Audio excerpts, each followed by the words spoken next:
নমস্কার, আমি সুজাতা বলছি।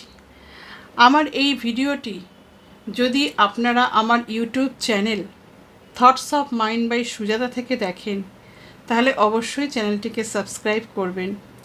আর যদি আমার পেজ গানে গল্পে সুজাতা থেকে দেখে থাকেন তাহলে অবশ্যই পেজটিকে ফলো করবেন।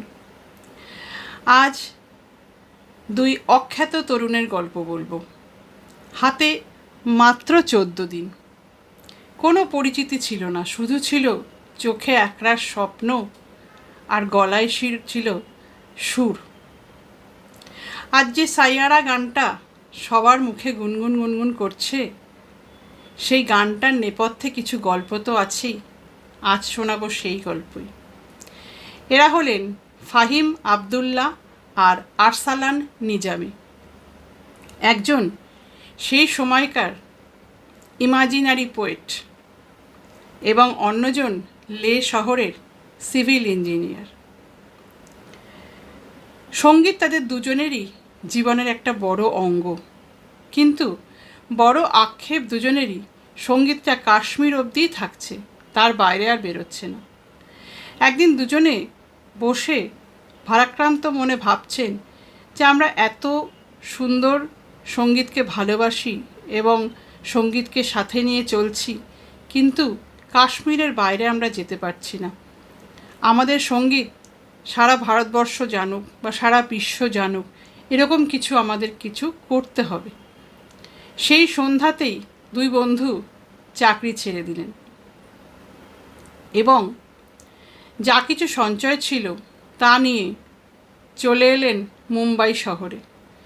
মুম্বাইয়ের প্রত্যেকটি মোড়ে যেখানে হাজার হাজার লোক স্বপ্ন দেখে নিজেকে প্রতিষ্ঠিত করার, সেই শহরে মোটে 14 দিনের রসদ নিয়ে দুই বন্ধু চলে এলেন। ভাবলেন এই 14টি দিনই আমাদের পরীক্ষা, যা করতে হবে এই 14 দিনের মধ্যেই করতে হবে, না হলে আমাদের আবার ফিরে যেতে হবে কাশ্মীরে। মিরাকল কিন্তু সত্যিই ঘটে।